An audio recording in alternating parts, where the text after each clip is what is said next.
During the opening video, when Tyler spoke, you may have noticed that Logan and I were sitting there in the back, and that there was a young man sitting between us. His name is Joshua Castile. He's a fellow Iraq War veteran and conscience objector who is no longer with us. And I just want to acknowledge his contribution to the Truth Commission and to the Soul Repair Project.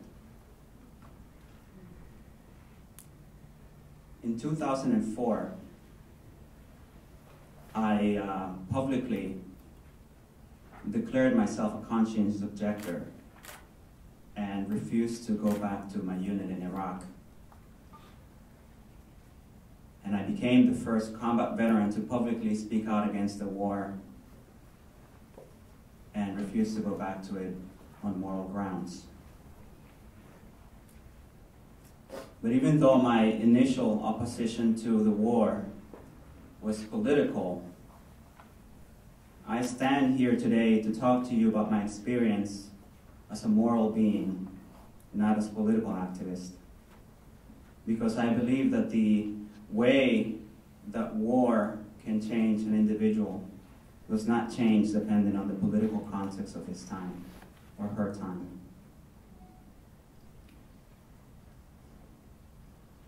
My first stop in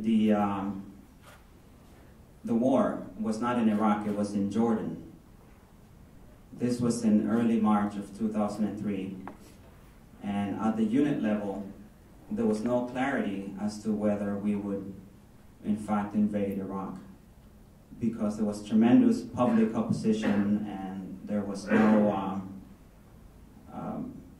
legal approval for the war, and there were a lot of people mobilizing on every level against the war. So we were not sure that we would invade Iraq.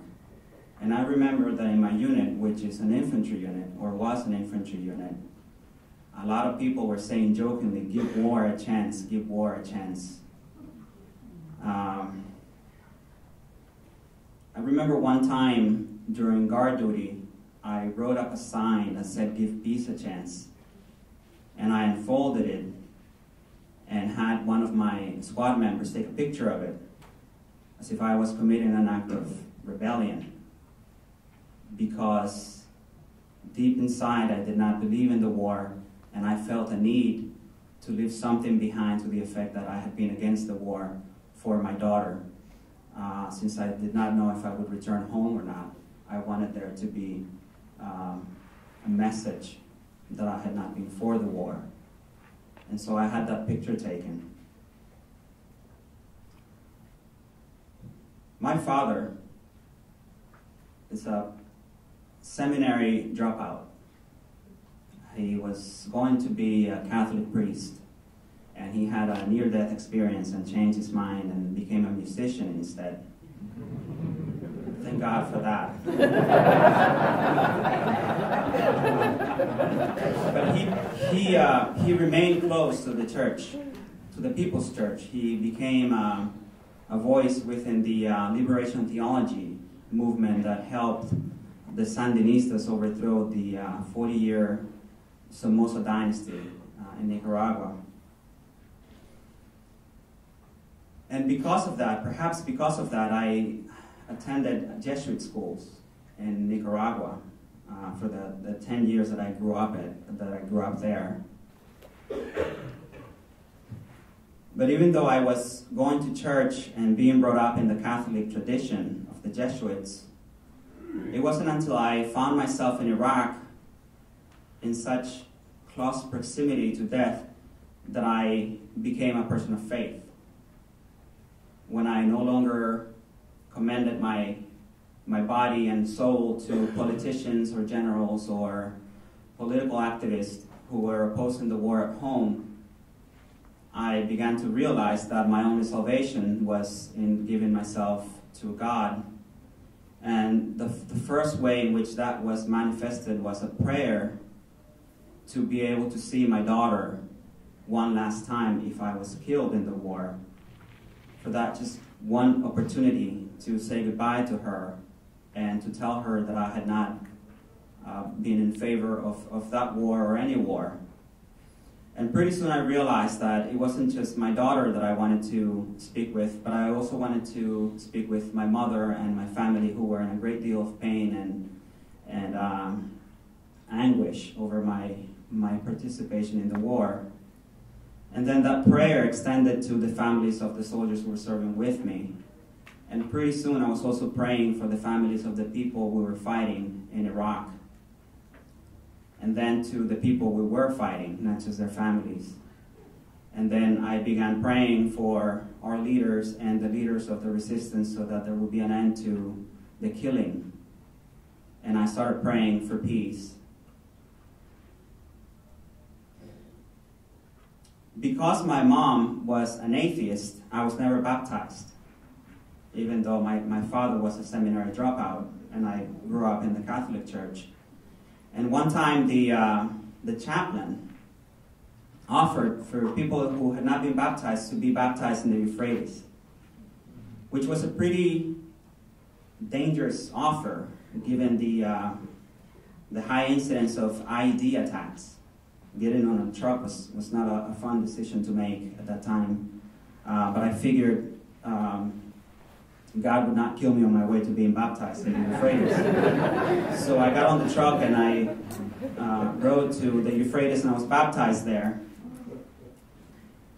And unknowingly, my experience in the war, beginning with perhaps a selfish desire to see my daughter one last time, became an experience of connection with humanity, regardless of whether the people we were with in Iraq were Muslims or Arabs or shooting at us. I remember that one time we had a mission after we took some pretty heavy casualties where we were told to set up a traffic control point on a road that led to the main hospital in Ramadi, a place that we called River Road. It was right by the Y intersection. I don't know if anyone here is familiar with that. But we were told to set up a TCP and to only use concertina wire. Normally, we would bring cam lights and signs, and we would go out of our way to ensure that people knew that there was a traffic control point so that they would turn back. But this one time, our commanders were angry at the casualties that we had sustained, so they said, the only thing we want you to use is concertina wire, which was literally invisible in this place.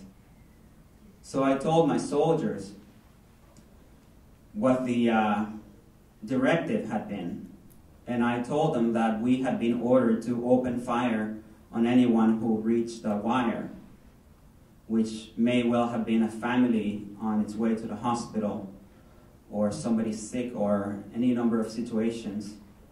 And I told them that we are the ones who are going to have to live with the consequences of pulling the trigger if we kill a family or we kill anyone innocent. And so we didn't open fire on anyone. So these were the experiences that enhanced my humanity in war. They say that war brings out the best and the worst in people. And I truly believe that.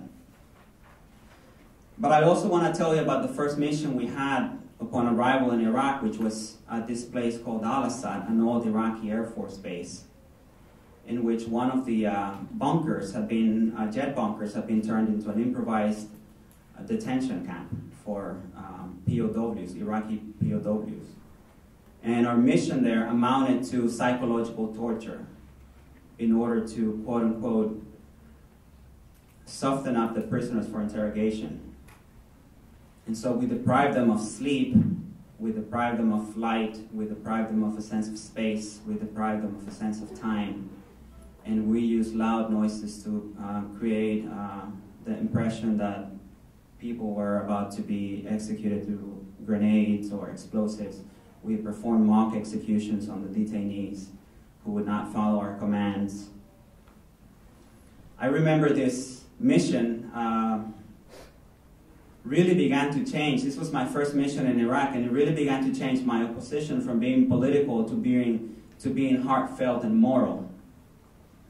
But I did not have the courage at the time to say anything to say what we're doing is wrong. These are people, these are human beings. Because everybody else was doing what they were told, and because I was an infantry squad leader and I was supposed to follow orders. So I would lay down on the desert at night after carrying out these missions and think to myself that what we were doing was wrong, and ask myself if I would be able to be a father to my daughter once I returned home, being that I had not done what I had known in my heart to be the right thing. We were conducting patrols in one of the neighborhoods of Al-Ramadi, and a child had been throwing rocks at our squad. We were on foot, and my platoon leader, who had come with us for this patrol, had decided to ground his gear, about 60 to 70 pounds of weight, in order to chase after this child and apprehend him and bring him to our base. This must have been an 8-year-old or maybe 9-year-old child. And he did ground his gear, and he took off running after this kid and grabbed him and brought him with us.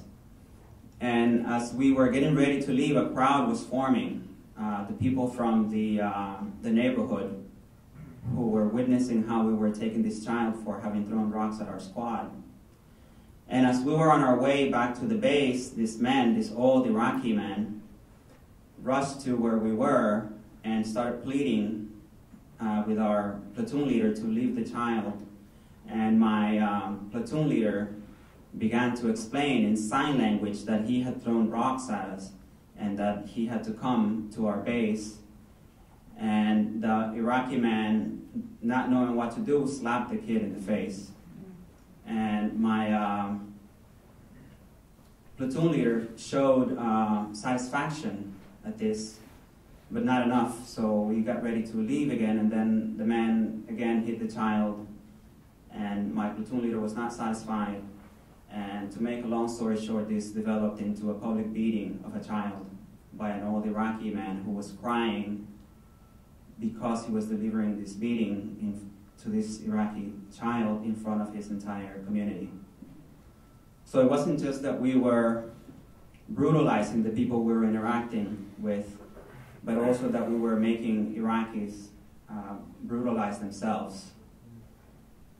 Once again, I said nothing about this because I had decided that that day I would be a good soldier and a good squad leader and just let my superior officer make decisions for the squad. Another time, we were responding to a protest right outside of the main government building in Ramadi, and the protest turned violent, and they began throwing grenades at our building. And so I was told to take my squad to the rooftop and to assume firing positions and to open fire on anyone who threw a grenade. And it was pretty easy to tell when somebody was going to throw a grenade because the crowd would go silent and it would move us one away from the place where the grenade would land. And I remember seeing this young man emerge from the crowd with a black object in his hand, and it was pretty clear that he had a grenade, and it was pretty clear that he was going to throw the grenade. And I remember him swinging his arm to throw the grenade, and I remember my finger on the trigger, and I remember seeing all of this through the rear aperture of my M16 sight. And then I remember the young man in a pool of his own blood being dragged by two older men who came from the crowd after we had killed him.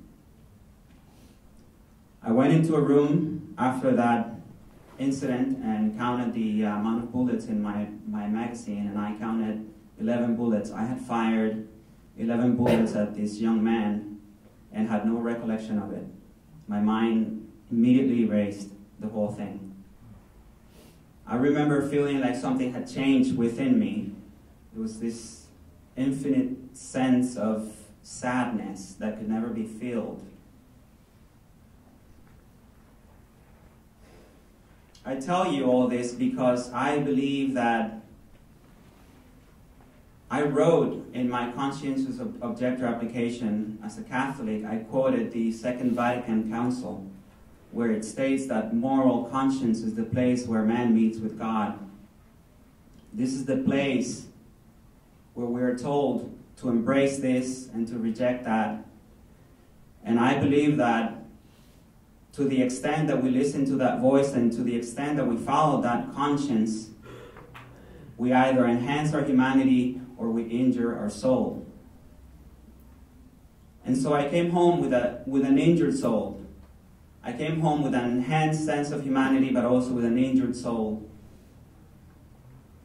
Not being able to talk about it, because we live in a nation that glorifies war and that deeply loves and respects its veterans, and that makes it very difficult for us as a whole to acknowledge that some of our actions in war can be very injuring.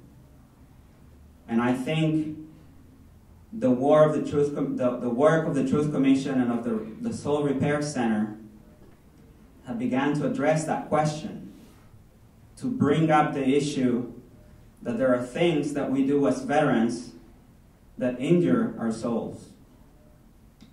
And we have to be honest with ourselves as vets, as military families, as clergy, as a society, to be able to acknowledge that injury in order to treat it. We have to understand it. We have to embrace that part of war and that part of being a veteran and being a military serviceman or woman in order to start working towards healing. So I'm very happy to be here and see so many of you here, regardless of our political differences, to acknowledge moral injury and to come together to start taking the first steps towards healing not only our veterans, not only our military families, but our nation, and to start building a better world with the experiences that we bring from war. So I thank you for being here, and I encourage you to continue your support and to enhance your support for the Soul Repair Center and for the study of moral injury. Thank you.